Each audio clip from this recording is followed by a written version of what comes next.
그의 말처럼 생산적으로 긍정적으로 생각하는 것이 중요하다. 부정적인 사람은 어떻게 사물을 볼까? 그리고 하루를 어떤 마음으로 어떻게 살까?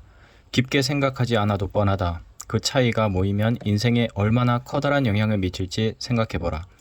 삼성의 비리를 밝힌 김용철 변호사는 삼성을 생각한다에서 삼성의 사장단 회의 분위기를 이렇게 비판했다. 삼성 사장단의 분위기가 어떤지 아느냐? 거의 종교적인 분위기다.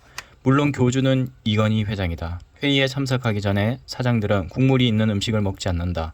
보통 6시간이 훌쩍 넘도록 회의를 하는데 도중에 화장실에 간다며 일어서는 일이 없도록 하기 위해서이다. 이 회장은 어떤 주제에 대해 한번 말문이 열리면 끝없이 이야기한다.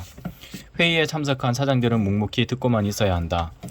삼성 사장단 회의 풍경을 보면 잘 먹고 잘 살자고 저렇게까지 해야 하나라는 생각이 들면서 서글퍼진다. 이 책을 매우 흥미롭게 읽은 독자가 꽤 많다. 물론 책 속에 거론된 삼성의 문제점은 분명히 심판받아야 한다. 하지만 책으로서 이 책에 대한 내 평가는 그다지 좋지 않다. 독자에게 어떤 영감이나 도전을 주는 책은 아니라는 생각이 든다. 책은 독자에게 어떤 영감이나 도전을 주는 책이 좋은 책이죠. 그저 몰랐던 것을 알 수 있다는 점에서 흥미로운 책이다. 하지만 김용철 변호사와 마찬가지로 임원을 지내고 나온 사람 중에 유익한 책을 쓴 사람도 꽤 많다. 아무것도 없는 오지에서 도전을 거듭한 끝에 엄청난 성과를 거둔 이야기, 모두가 이길 수 없을 거라 말한 다국적 기업을 마침내 뛰어넘은 이야기 등은 우리에게 큰 자극을 준다. 그들과 똑같이 삼성 임원을 지내고 나와서 김용철 변호사는 그저 흥미 위주의 고발성 내용이 담긴 책을 쓴 것이고, 또 어떤 사람은 청춘들에게 열정을 불러일으킬 만한 책을 쓴 것이다. 과연 어떤 쪽이 우리에게 긍정적인 역할을 할까? 분명 세계적인 기업 삼성이 조금 더 분발할 수 있도록 비리를 고발하는 책도 큰 가치가 있다. 하지만 비평은 누구나 할 수 있는 반면 창작은 누구나 할 수 없다는 판단 기준에서 평가해보면 누구의 이야기가 더 가치 있는지 쉽게 답이 나온다. 비평은 누구나 할 수 있는 반면 칭찬은 누구나 할 수 없다는 판단 기준.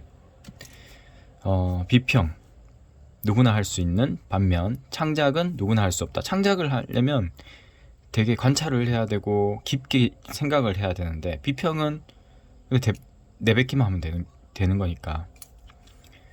나는 김용철 변호사에게 묻고 싶다. 잘 먹고 잘 살자고 저렇게까지 해야 하나라는 생각은 정말 그들에게 물어보고 얻은 답변인가, 아니면 혼자만의 자신의 삶의 태도를 기준으로 생각한 추측인가? 사람은 어쩔 수 없이 자신의 삶의 태도로 주위를 바라볼 수밖에 없다.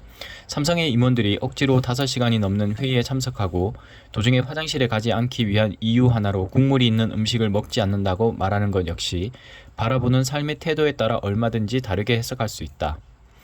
지금까지 책에서 밝혔듯 삼성의 임원들은 억지로 일하는 사람들이 아니다. 스스로 이 일에 몰입하기 위해 다양한 방법을 사용하며 무엇이든지 해내고야 말겠다는 삶의 태도를 가진 사람들이다. 스스로 이 일에 몰입하기 위해 다양한 방법을 사용하며 무엇이든지 해내고야 말겠다는 삶의 태도를 가진 사람들이다.